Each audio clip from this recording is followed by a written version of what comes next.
नक्कीच सदाभाऊ, माझा शेतकरी वाचला पाहिजे आणि सहकार क्षेत्रात जो भ्रष्टाचार बोकाळलेला आहे, चांगले मुद्दे तुम्ही उपस्थित केलेत आणि त्याच मुद्द्यांवर मी अवधूत वाघांकडे जातोय की वाघजी, एक प्रकारे त्यांनी सरकारवर पण आरोप केलाय, 1 महिना झाला असेल सरकारला, नक्कीच हा वेळ फार कमी आहे, पण या नव्या सरकारकडून, तुमच्या सरकारकडून खूप साऱ्या अपेक्षा आहेत, मात्र त्या अपेक्षांना सरकार कुठेतरी पुरं पडताना दिसत नाहीये. काय सांगाल यावर? गेली 15 वर्ष राष्ट्रवादी आणि काँग्रेसचं जे संचित होतं या महाराष्ट्रातलं, ते संचित म्हणजे जे पाप होतं ॲक्युम्युलेटेड, ते हळूहळू दूर करण्यासाठी जे काम हे नवीन सरकार करतं आहे, त्याची जी सुरुवातीची धोरणं आहेत, धन्यवाद सदाभाऊ, तुम्ही त्याला ॲक्सेप्ट केलंत, मान्य केलंत आणि आमच्या सरकारने जी काही सुरुवातीची जी धोरणं मांडलीत, ती धोरणं ही शेतकऱ्यांच्या बरोबर जाणारी धोरणं आहेत, हे तुम्ही मान्य केलं, त्याबद्दल तुमचे धन्यवाद. सर्वप्रथम मी सांगू इच्छितो की भारतीय जनता पक्ष आणि आमचं सरकार हे शेतकऱ्यांच्या बाजूने आहे. शेतकरी जगला तर समाज जगणार आहे, शेतकरी जगला तर महाराष्ट्र जगणार आहे, हे आम्हाला मान्य आहे आणि त्यामुळे शेतकऱ्यांच्या बाबतीतले सर्व विचार हे पॉझिटिव्ह दृष्टिकोनातून होणार आहेत, याबद्दल तुम्ही खात्री मानता. पण त्यासाठी कुठच्याही प्रकारे तुम्हाला तरी कायदा हातात घेण्याची गरज नाही आहे, कारण तुम्ही म्हणजेच सरकार, यू आर द स्टेट, तुम्ही NDAचे घटक पक्ष आहात, राजू शेट्टी साहेब सुद्धा खासदार आहेत, तर त्याच्यामुळे आता तुम्ही विरोधी पक्षाच्या मानसिकतेतून सत्ताधारी पक्षाच्या मानसिकतेमध्ये येऊन सत्तेमध्ये बसून हे प्रश्न सोडविण्यासाठी तुम्ही प्रयत्न करावेत, अशी माझी पहिली आपल्याला एक विनंती राहणार आहे. आता प्रश्न असा आहे की ह्या संपूर्ण चर्चेचे 2 गोष्टी आहेत. जे आतापर्यंत राष्ट्रवादी आणि काँग्रेसच्या घराण्यांनी सहकारी साखर कारखाने आपली बटीक बनवून शेतकऱ्यांना लुबाडून गडगंज पैसा जमवला, स्वतः BMW आणि मर्सिडीज गाड्या उडवणारे कारखानदार आणि तिकडे तुम्ही जसं म्हणालात की ज्याचं टायर पंक्चर आहे अशी सायकल चालवणारे ऊस उत्पादक शेतकरी, ही एवढी विषम लढाई आपल्याला जर लढायची असेल तर मला काही स्वतःलाच पडलेले प्रश्न आहेत. ते पहिले प्रश्न असे की आपल्याबरोबर शेतकरी संघटना आहे, हे शेतकरी सहकारी साखर कारखाने आहेत, आपण कुठच्याही घराण्याला बांधील न राहता हे सर्व साखर कारखाने आपण स्वतः आपल्या ताब्यात घेतले पाहिजेत. या सहकारी साखर कारखान्याचा मालक आपला शेतकरी झाला पाहिजे आणि शेतकरी मग ऊस उत्पादक शेतकऱ्याला पैसे किती द्यायचे पण तोच शेतकरी ठरवणार. मूलतः सहकाराचा गाभा आणि तत्वच ते होतं. मग कसं गेलं बरं हे सहकार महर्षींच्या ताब्यात, शेतकऱ्यांच्या ताब्यातला हा संपूर्ण व्यवसाय हा गेलाच कसा काही ठराविक घराण्यांच्या ताब्यात, आणि मग ह्या घराण्यांनी शेतकऱ्यांना वापरून, ऊस उत्पादक शेतकऱ्यांना वापरून, तुम्ही म्हणालात त्याप्रमाणे ग्रामपंचायतीपासून मंत्री पदापर्यंतचा आपला प्रवास कसा केला, या सर्व प्रश्नचिन्हांचं उत्तर आपल्याला कालांतराने शोधावं लागेल, त्याच्या चौकशी कराव्या लागतील. तुम्ही जसं म्हणालात तसं एक परमनंट सोल्युशन नेहमी आपल्याला काढावं लागेल, पण तत्पूर्वी आता ताबडतोब आपल्याला ऊस उत्पादकच नव्हे तर सर्व शेतकऱ्यांचा दिलासा देणाऱ्या काही आपल्याला निर्णय घ्यावे लागतील. यासाठी आमच्या सहकार मंत्र्यांनी आदरणीय चंद्रकांत दादांनी तुम्हाला माहितीच आहे की सांगितलं की जर FRP तुम्ही देऊ शकत नसाल तर तुमचे कारखाने तुम्ही बंद करा, आम्ही चालवतो. तुम्हाला जर कारखाने चालवता येत नसतील तर आम्ही चालवतो. आपण ही मागणी केली पाहिजे कारखानदारांकडे.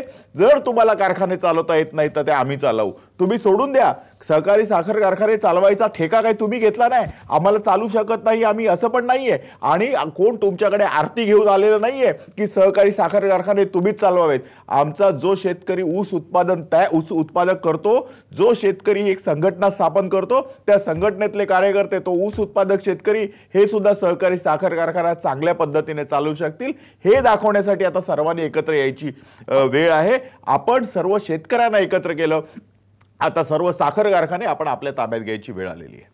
अवधूतजी, तुम्ही जो प्रश्न उपस्थित केला आता मगाशी तुम्ही बोलण्याच्या ओघात, हे सगळं मागच्या सरकारचं खापर आहे असं म्हणालात. याच प्रश्नाचं उत्तर जाणून घेण्यासाठी आपण औरंगाबादला जाऊयात. तिथे माजी साखर संचालक KE हरदास आहेत. हरदास साहेब, अवधूतजी गुप्तेंनी आताच, वाघ साहेबांनी आताच या ठिकाणी सांगितलं की राष्ट्रवादी आणि काँग्रेसचं सरकार जे मागचे साखर कारखानदार जे असतील यांच्याकडे मोठमोठ्या गाड्या आहेत, यांच्याकडे पैसा आहे, शेतकरी मात्र गरीब राहिलेला आहे, याला सगळं सर्वस्वी जे आहे ते मागचं सरकार जबाबदार आहे. तर काय सांगाल याच्यावरती? त्यांच्या आरोपामध्ये कितपत तथ्य आहे?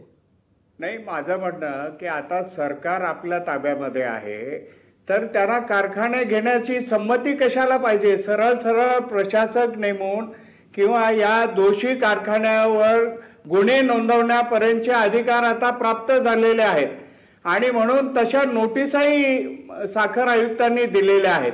मला वाटतं त्याची सुरुवात गुन्हे नोंदवण्याची आणि प्रशासक नेमण्याची कार्यवाही जर सुरू झाली आणि कलम 88 अंतर्गत चौकशा सुरू झाल्या आणि झालेल्या चौकशाचं एक्झिक्युशन सुरू झालं तर मला वाटतं त्यांना जाणीव होऊ शकेल. शेतकऱ्यांचा प्रश्न हा तातडीचा प्रश्न आहे. तुम्ही जुन्या नव्याच्या भांडणामध्ये शेतकऱ्यांना सतत आर्थिक झळ देण्याची काही गरज नाही. आता केंद्र सरकारने जी फेअर अँड रेम्युनरेटिव्ह ज्याला FRP म्हणतो आपण की वाजवी आणि किफायतशीर किंमत घोषित केली आहे, त्याचे आदेश आहेत. त्यानुसार राज्य सहकारी बँक त्यांना पैसा देत नाही, कारण राज्य सहकारी बँक असं म्हणते की सध्या साखरेचे भाव पडले आहेत. शेतकऱ्यांना साखरेच्या भावाशी काही संबंध नाही.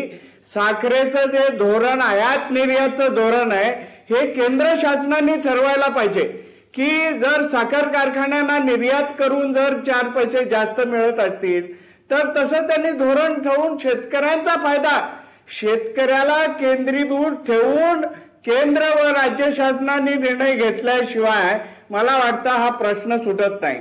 आणि आता तातडीचा प्रश्न आहे की बाजारभाव कमी असतील तर तुम्हाला जो 400-500 रुपये प्रति क्विंटल जी तूट येते आहे तेवढी तरी केंद्र आणि राज्य शासनाने भरून काढल्याशिवाय कारखाने देऊ शकत नाही. बहुसंख्य आता उदाहरणार्थ मराठवाड्यामध्ये आता मांजरांनी परवा घोषित केलं की मांजरा रेणा विकास हे जे त्यांच्या गटाचे कारखाने आहेत ते असं म्हणाले की मागचे नफे तोटे लक्षात घेऊन आम्ही त्याची किंमत देऊ शकतो. तसंच इतरही पश्चिम महाराष्ट्रातले बरेचसे कारखाने आता देऊ शकतात. तेव्हा पण असे काही अपवाद वजा जाता एक 25 कारखाने महाराष्ट्रातले बाजूला ठेवले तर उर्वरित 100-125 साखर कारखान्याची ही गंभीर समस्या आहे आणि ही काही आज केवळ तयार झालेली नाही.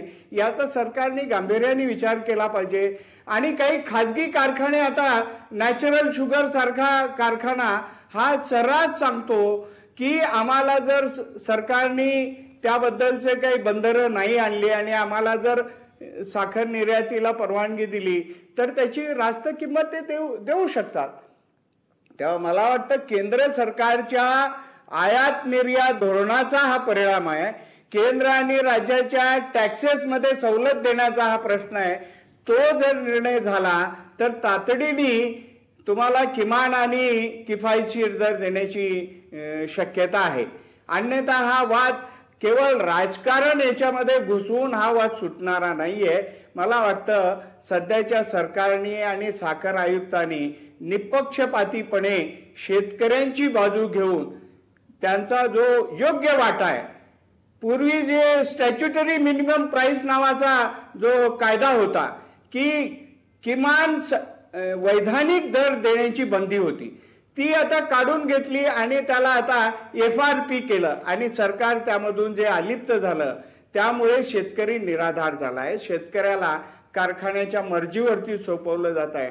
म्हणून कारखान्याचं मॅनेजमेंट शेतकरी जर सुज्ञ आणि शेतकरी संघटनांनी जर त्याला खरं बळ दिलं, त्यांच्यामध्ये सुद्धा जे मतभेद येतात की एक संघटना अमुक दर मागते दुसरी संघटना तमुक दर मागते, असा वाद न करता जे कायद्यानुसार आणि बाजार भाव लक्षात घेता जे जास्तीत जास्त दर देणं शक्य आहे आणि ते बंधनकारक आहे त्याचं काटेकोर पालन मला वाटतं केल्याशिवाय वाद न करता हा तोडगा सुटावा अशी सगळ्या शेतकऱ्यांची मागणी आहे. इथे स्वतः सदाभाऊ खोत सुद्धा आहेत. त्याबरोबर आमचे ॲग्रोवनचे निर्माता संदीप भुजबळ या ठिकाणी आहेत. सातत्यानं ते शेतकऱ्यांच्या प्रश्नावरती वार्तांकन करत असतात ॲग्रोवन बुलेटिनच्या माध्यमातून. त्यांचे काही प्रश्न आहेत की शेतकऱ्यांना नेमके कुठले प्रश्न भेडसावत आहेत आणि हा वाद कशा प्रकारे तोडगा काढावा या संदर्भात संदीप भुजबळांना मी विचारणा करेन की भुजबळ यावर काय प्रतिक्रिया द्याल?